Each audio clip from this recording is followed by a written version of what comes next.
Hello, everyone, and welcome to the Blissful Living Podcast. Oh, I'm so excited because my guest today is going to be phenomenal, and you will get lots of nuggets of gold. Specifically, if you are an entrepreneur, woman business owner, or a man business owner, we're going to be talking about something really important that I think as entrepreneurs, whether you're beginning or building or starting or creating or expanding, we often sometimes forget about this very, very key component when it comes to running our businesses without difficulties. And so while I take care of business, I want you to think about that because also this guest is one of my speakers for the Brave, Bold, and Unstoppable Woman Summits, and she will be speaking in Atlanta at the Atlanta event. So stay tuned because you definitely want to stay and listen to this. And again, if you like the show, please share it, subscribe it with those that you love and care about. Because the more we can get these good, kind words out and these nuggets of gold, the easier it's going to be for us to make our society a better place, particularly for us women that are thriving and just not surviving, but we're thriving and helping other sisters to thrive as well. So with that being said,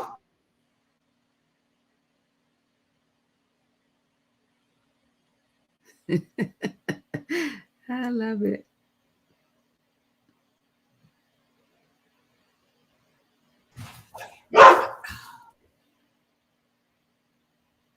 with that being said, and of course I've got some eager animals in the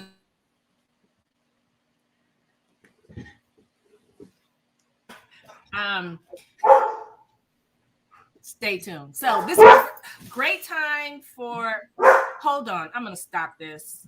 Okay. I'm going to stop it.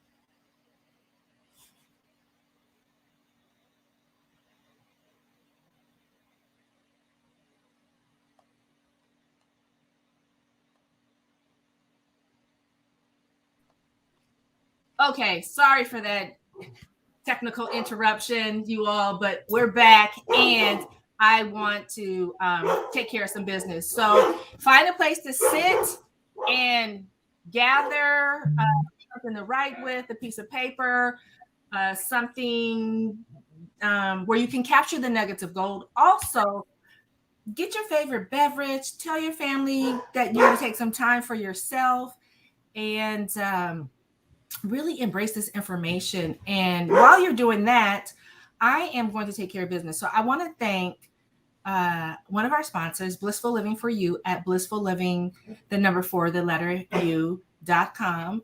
They have some wonderful things to help you transition as the year goes from season to season to help keep you healthy, wise, and wealthy, so to speak.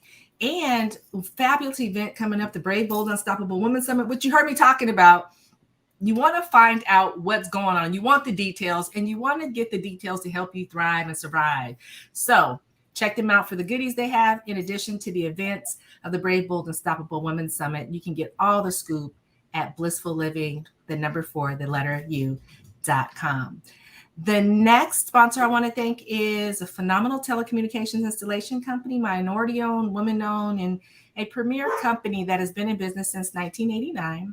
If you're looking for voice data, fiber optic cabling installation, wireless access points, modems, routers, or your complete network distribution set up so that when you go to make that call, that connection, the first time you get who you want to speak to or who you want to connect with on the other side that first time.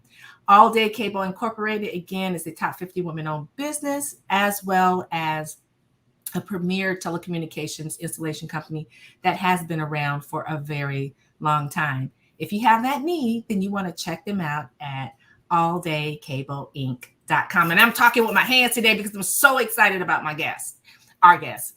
So, are you guys ready?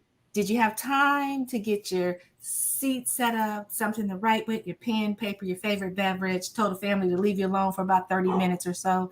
Because if you did, I'm going to tell you about my phenomenal guest. And she's beautiful, y'all. Just beautiful inside and out and full of wisdom. So her name is Frederica Cunningham, and she is the founder and chief executive officer of HR in Motion LLC, a full service human resource management consulting firm with a mission to help CEOs develop a legacy driven labor force through the pillars of succession planning, training, workforce development, behavioral style assessments, and diversity, equity, inclusion, accessibility, and belonging. With over 25 years as a corporate human resource management expert, Frederica offers a proprietary methodology and infrastructure that guides private and public sector clients to uphold compliance with federal, state, and local laws, which is very important, you guys. As a certified DISC, dominance, influence, steadiness, and conscientious practitioner serving as an executive coach, Frederica provides a progressive transformational process that elevates and connects client leaders within organizations preparing for succession. She has earned the Professional Human Resources or PHR certification conferred by the Human Resource Certification Institute and the SHRM CP certification conferred by the Society of Human Resource Management.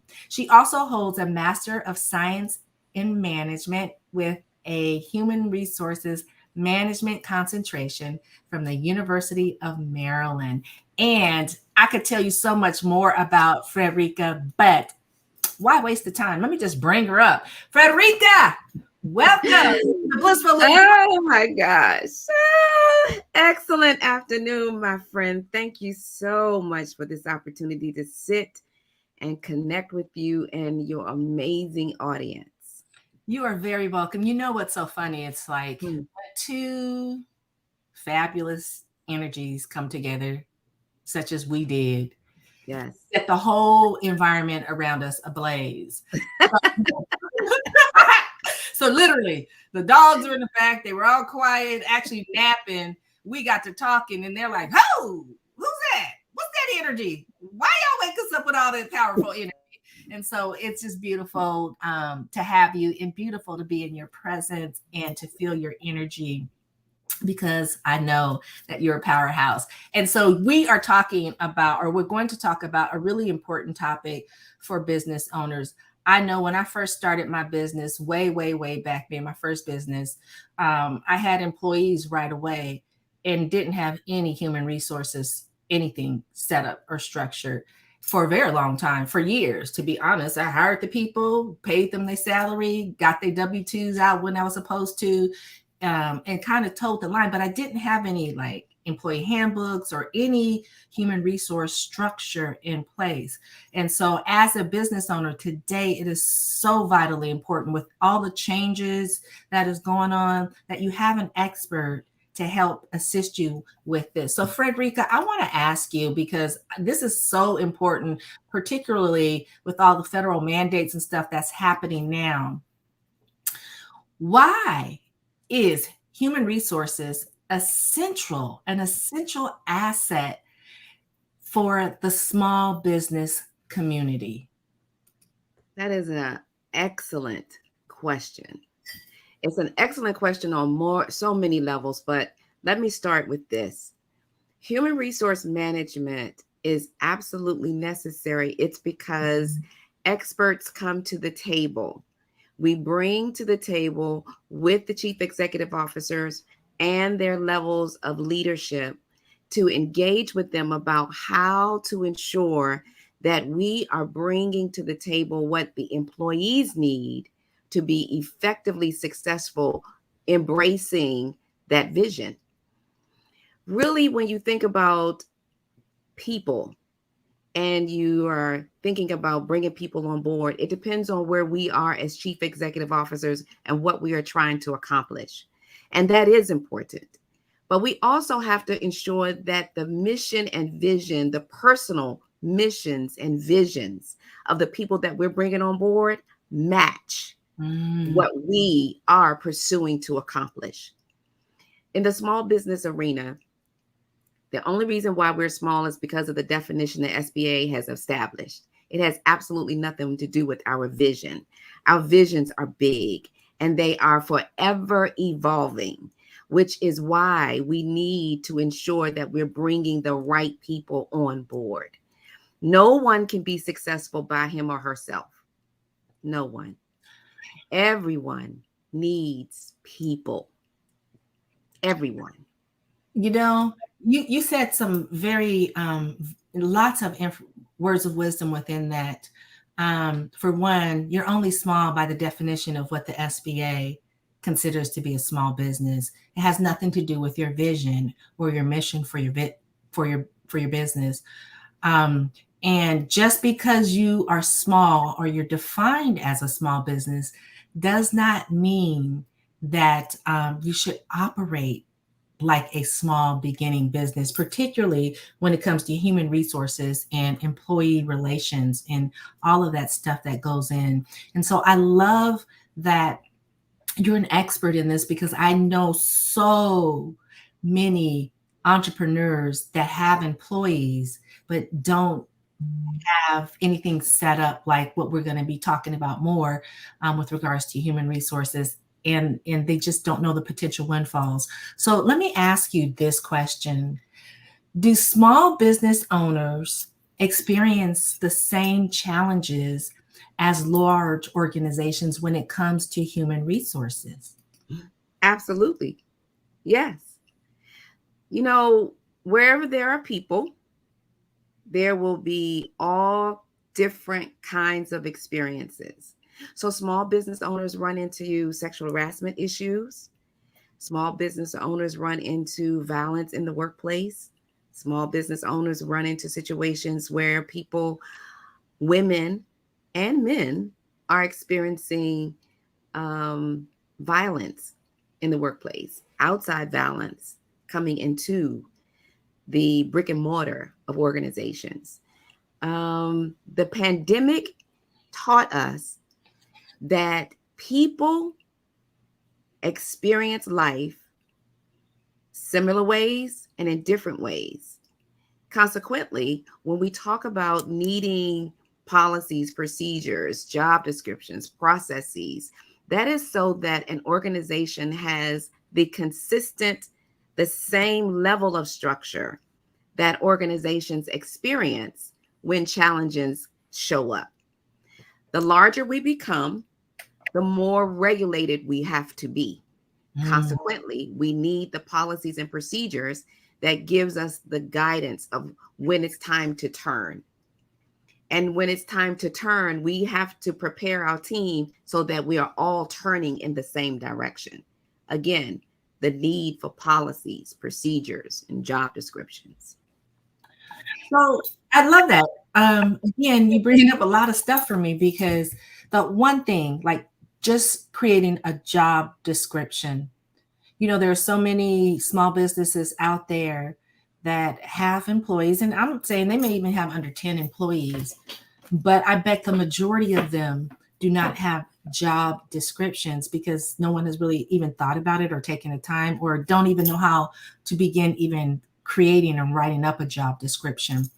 What could you share with those that are watching us and listening to us about the first step in creating a job description, and if it's necessary, how would someone get help to have assistance with creating job descriptions for their employees that fit the guidelines that need to fit for the federal government? That's a great question. The first step, it really comes from the chief executive officer, because that person continues to say to themselves, I need help, and I need help to do. And that is the beginning of the job description. What are the essential functions? Because that's the proper title for the things that this CEO is saying they need. So I'll just take a simple example. I need somebody to answer these phones. I am receiving at least 50 calls in the morning. It feels like I'm receiving calls in the afternoon and at night. What's happening? The employer is growing, and that employer has identified I can no longer continue to answer the phones. So the first essential function is that the person needs to have experience answering the phone. Now, one may think, well, who can't answer the phone? All you have to do is pick it up and say hello. Well, not exactly just hello. There's a process that that employer has in their mind of how they want their phones answered every time. Mm-hmm. And so that every time is another bullet point. So the first bullet point is I need someone who can answer the phones for the company. We might have 2 lines. We might have 3 lines.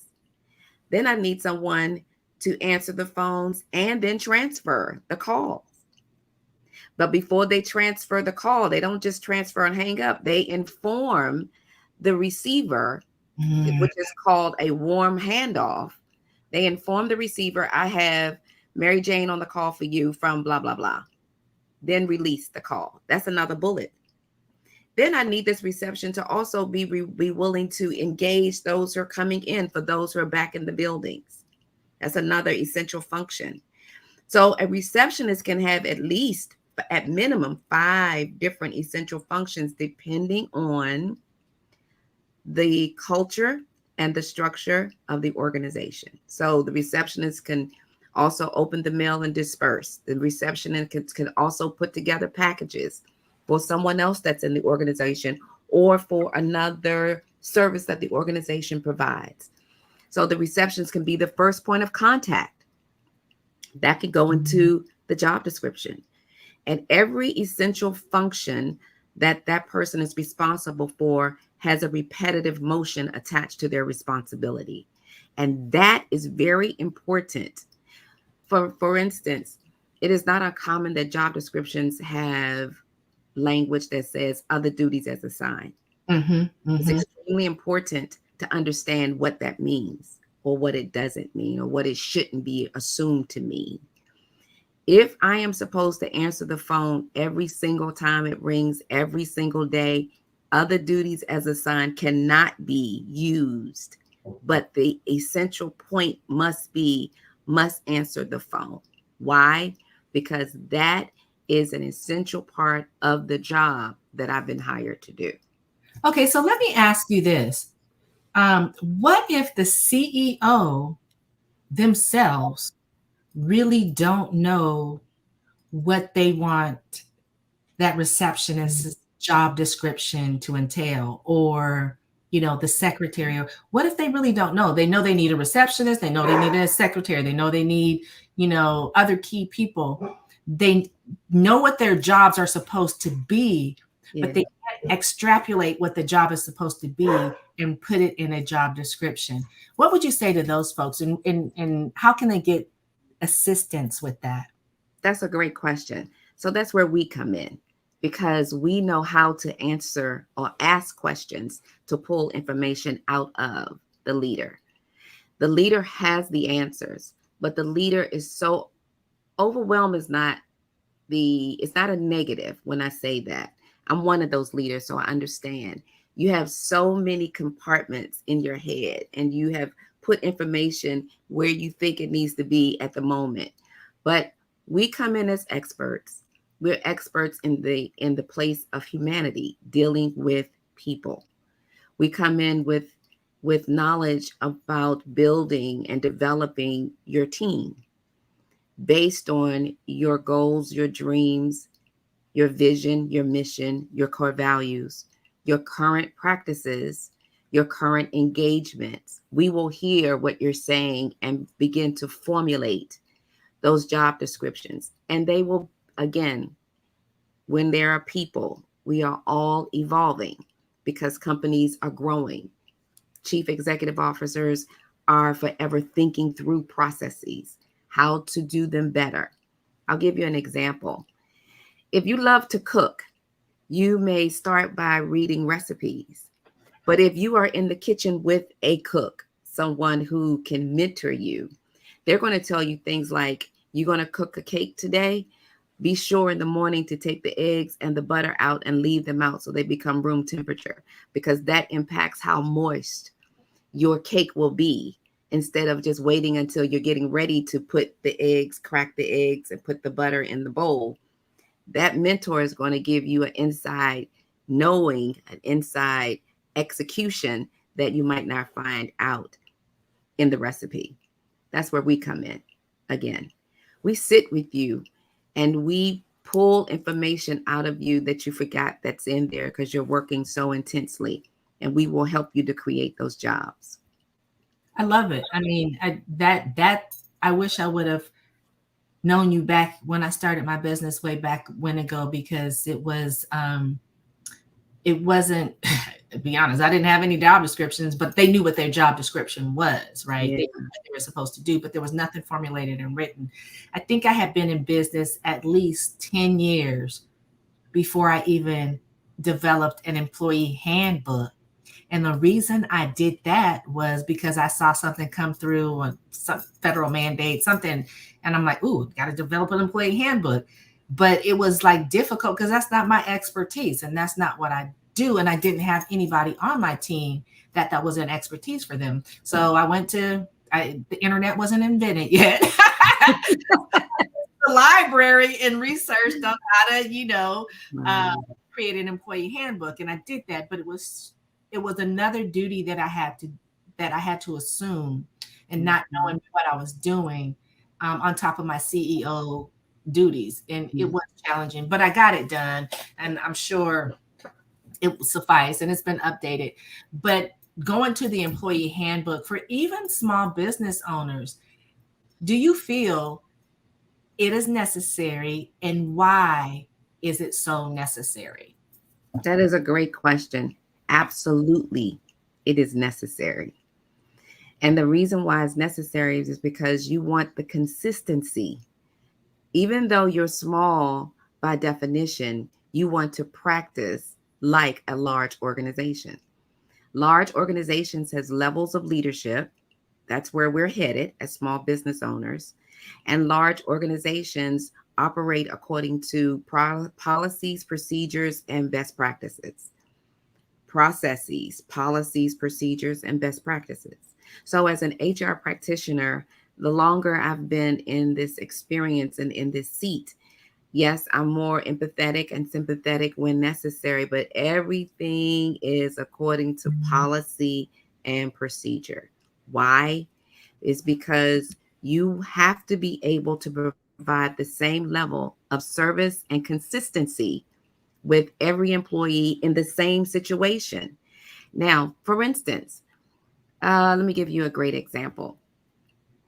We are in a society where domestic violence has spilled over into the workplace.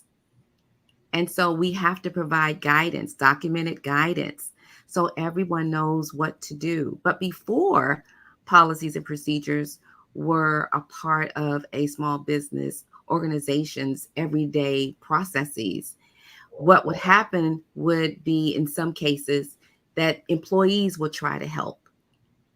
And it would become chaotic because it spilled over into the day-to-day operations of an organization. And everything must come from top down when it comes to the processes, practices of an organization. Why? Because every employee has a psychological expectation of their employer to provide safety. I remember when I was a kid and I, was listening, parents, grown people. When grown people talk, you guys need to be outside or don't be in a room. But I was, a little nosy child. And so I heard them talking about this conversation. My mom and my aunt, they work for the same company, but in two different departments, where a lady's husband had came. Now, this is in the, I'm going to say 70s. Lady's husband had came in during the lady's lunch break, took her outside or whatever, literally beat her, poor lady.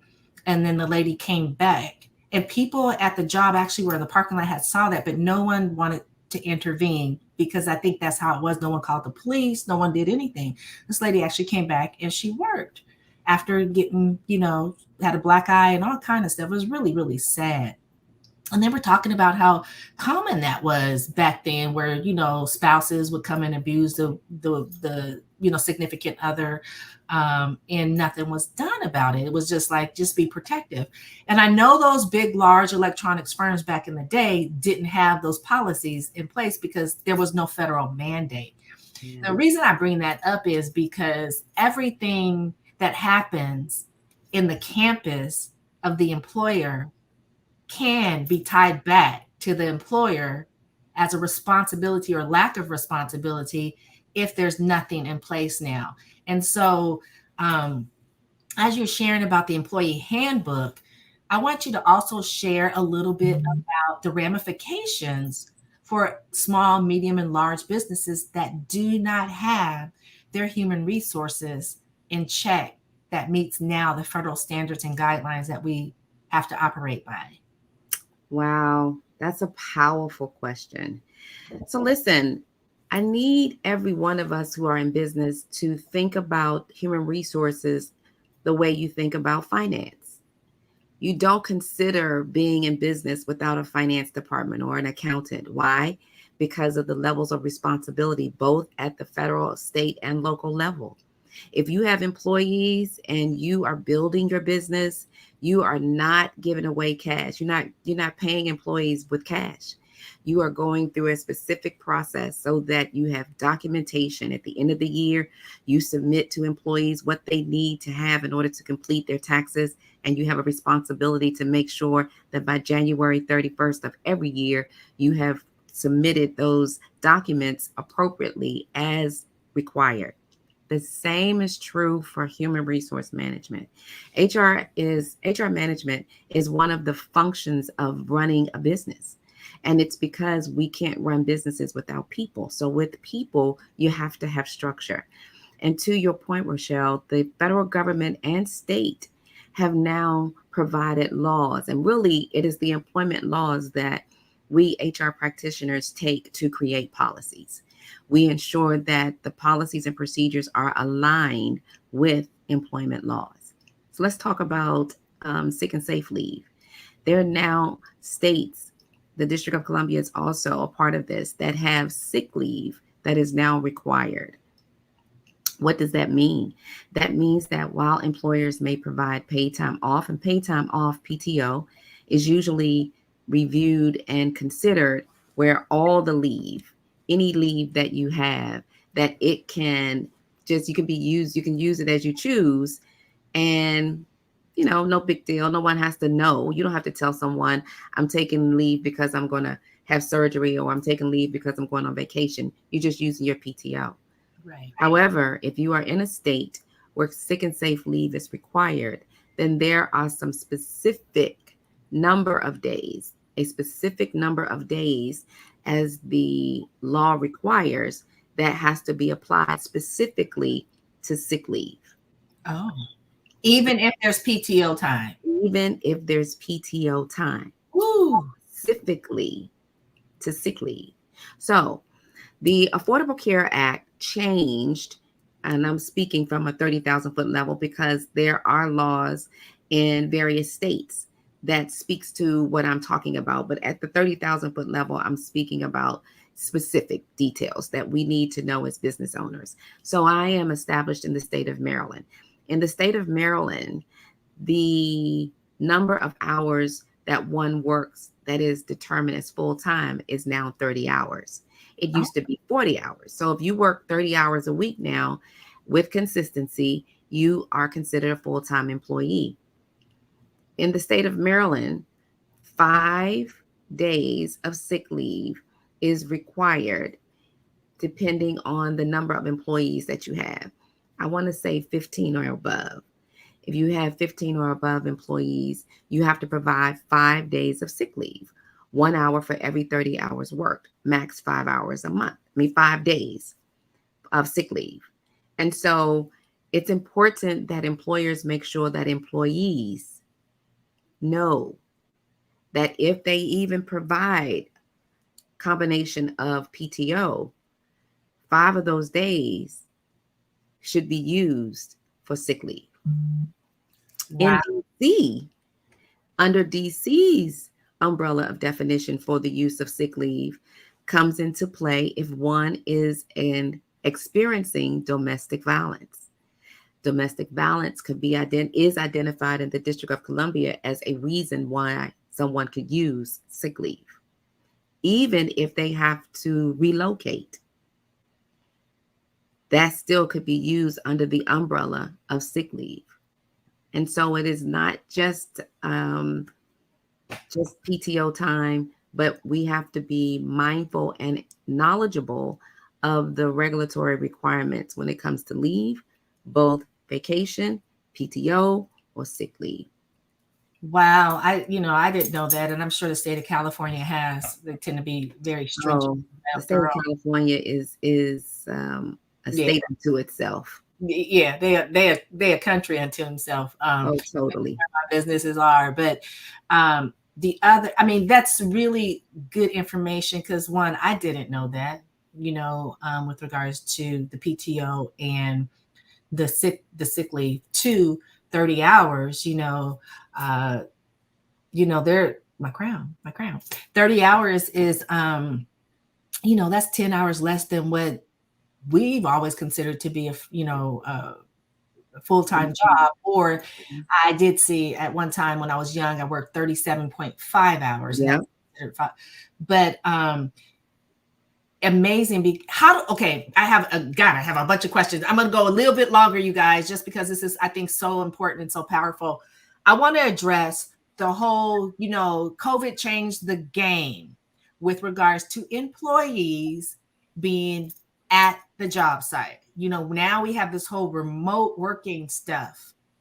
How does that fit into the whole employee human resources thing? And I'm sure we have to identify specifics related to those folks that are remote workers as well. Can you just share and enlighten us a little bit about what we need to know if, one, we're a remote worker, or two, more importantly, if we're an employer that have people remotely working for us that we consider to be our employees? Listen, the pandemic, you talking about Pandora's box? We didn't know that box was on the table globally. And what I mean by that is it's not going to go back to what it was before March 2020. It's not. And the reason why it's not, it's because humanity learned that we could work from home and get it done. That's what we learned. And so there are many employers that are still working to get people back in the building. The hybrid schedule does exist. Even in the federal government, I have colleagues and friends who work for the federal government, but they're not back in the building. They're still working from home. And it's been extended beyond 23. So the hope is that eventually that we will get back to where we were, but it's going to still be a while. And it's going to be a while because, again, the pandemic showed us that it can. So let me answer or address the matter about, are these individuals who are working from home still our employees? Yes, they're still our employees. They are still on our payroll. Yes, I have clients who have upped their game from a technological perspective, so they know when a person is online. They even know when a person is supposed to be online, but they're not online. And that they have, technology is also moving in the direction of making those curves, those turns, so that we can be savvy and we can be properly informed and not using technology that will keep us in a place of not being fully aware of what's happening. And so what I recommend clients to do is to make a decision on what services have to happen within the building and what services can be considered in a hybrid experience. It's going to take lots of conversations. The other part for my profession is that the pandemic really accentuated our seat at the table. And it accentuated our seat at the table from the perspective is that we're dealing with humans with real life challenges. We are actually, in my opinion, my professional opinion, we are still experiencing the aftermath of the pandemic. When you combine our children and what's happening to our children as a result of the pandemic and learning and education and the challenges in that space, when you think about people who are still working to catch up financially for what happened from the pandemic. And so life has different and specific challenges that are impacting the employer. So I do recommend EAP, employment assistance programs, that business owners should consider as best possible. The reason why is because the need has increased. Mental health is a big deal, and it is not easily defined. The way you and I may have defined it prior to March 2020, it has a different scope today, a different perspective, a different feel today. So EAP is a great way for employers to support their employees while we are still using our policies, our procedures, and our best practices. We need to create policies and procedures that speaks to our hybrid schedules, that speaks to our employees who are working from home. What were you getting ready to say? Girl, I mean, EAP, like as a small business owner, that might be working from home. Their office is their home and they have remote people working all over the place, but they're their employees. How does someone even know how to even connect to a EAP, employee assistance program, for their small businesses to support their employees that might be having those challenges? Is that information available anywhere, or is it something that experts like you that come in and say, hey, we're going to set this stuff up for you. We're going to get your human resources in check so that it meets the federal and state and government's guidelines. And we're going to help you to incorporate an EAP program and have your employees have access to that, so that you can take care of their mind, body, spirits, as well as having them be whole, where they can fulfill their job duties without, any issues. I guess I'm leading into, what do you do? How can people connect with you to get that? I can continue going on and asking more questions about this, because I think it's really, really key. And there's not many people talking about human resources for even small businesses. I mean, when you think of human resources, you think of very large corporations. But Absolutely. If you're a person that has 2 employees, you need to be thinking about human resources, because that potentially could be a game changer. That could be the beginning of the demise for your business. So how would someone connect with you and establish,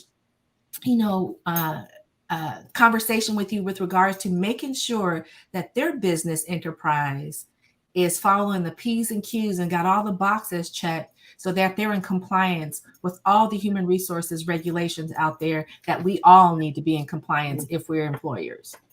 Thank you so much for giving me the opportunity to share this information. So HR in Motion LLC can be reached. Our website is www.hrinmotionllc.com.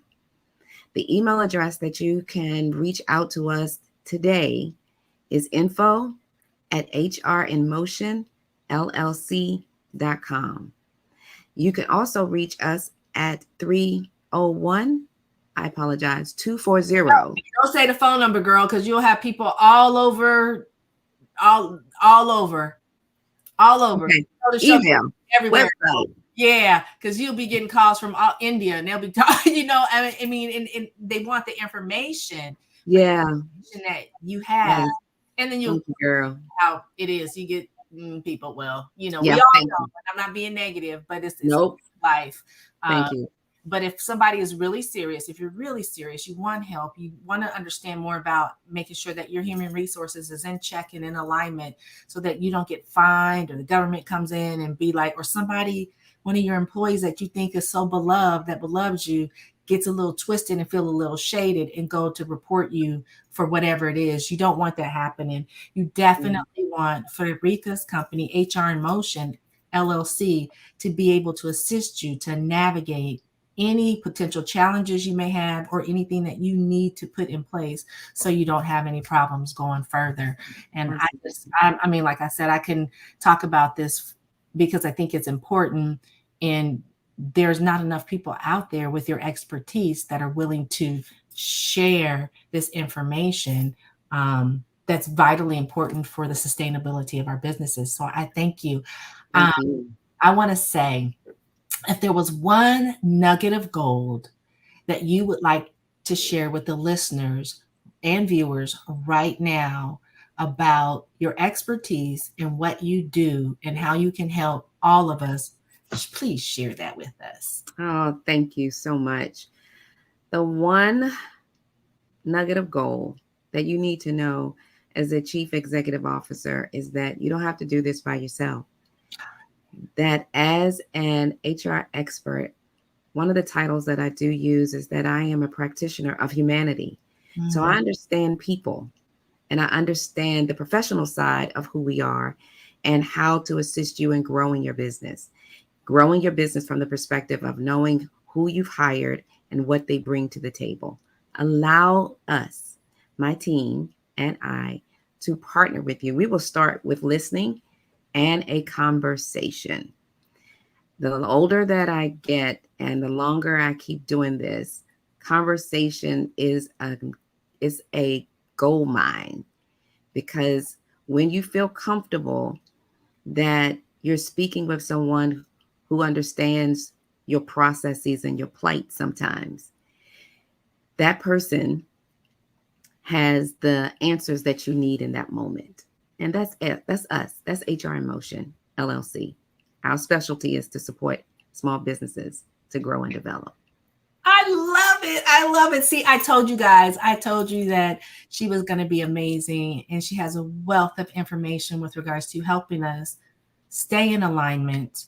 And I don't want to say legal, but legal with regards to our federal and state guidelines and things that we need to do with regards to making sure our human resources are in check. No one wants to experience a challenge where an employee or former employee is setting out to sue you because of something and you realize you didn't have that something set up in your human resources manual, your employee manual, or you don't even have any human resources. You just going off the cuff and your assistant is handling everything that has to deal with employees. You don't want to be caught in that situation. So I highly recommend that if you're in a situation where you need HR assistance, guidance, policies, procedures, expertise, somebody to be your advocate, also somebody to be your expert that you can hand things off as a CEO or the person running your business. You don't need to do it at all. You got Frederica and her team here that can help you handle that HR aspect, to take that off your plate so that frees you up to be more creative and do what you do best with regards to running your business. And I guess with that, I want to say thank you so much, Frederica. I definitely want to bring you back. And remember, y'all, she's a speaker at the Brave, Bold, and Unstoppable Women Summit. And she is going to be at our Atlanta event. So if you're a woman out there looking to build or expand your business empire, you definitely need to have your HR stuff in check, because that can hold and circumvent you in so many ways that you can't even imagine. So again, thank you, Frederica, my sister. Thank you, my friend. Congratulations to this awesome platform. Oh, thank you. And I have much love for you, girl. And I want to thank all of you watching, listening. Again, please share this show with everyone you love and care about. Subscribe so you get advance notification of the guests and you can be on top of things. Now, you can always download the show and listen to it later, but there's nothing like being present in the moment, because you can feel the energy of the guests and they all come to give from their heart They all come to give from their heart so that you can take the nuggets of gold that they give and implement them into your life immediately. I want to thank our sponsors, Blissful Living For You at blissfullivingforyou.com, the number 4, the letter U.com, as well as All Day Cable Incorporated at alldaycableinc.com. And I'm going to close today with I'm wishing you all peace to your mind, wellness to your body, tranquility to your spirit, and may that transcend into wellness, wisdom, and wealth for your business and your life. This is the Queen of Feeling Fabulous, Rochelle Marie Lawson, saying until next time, be healthy, wealthy, and wise, and mind your business, especially. Alrighty, y'all. Goodbye for now.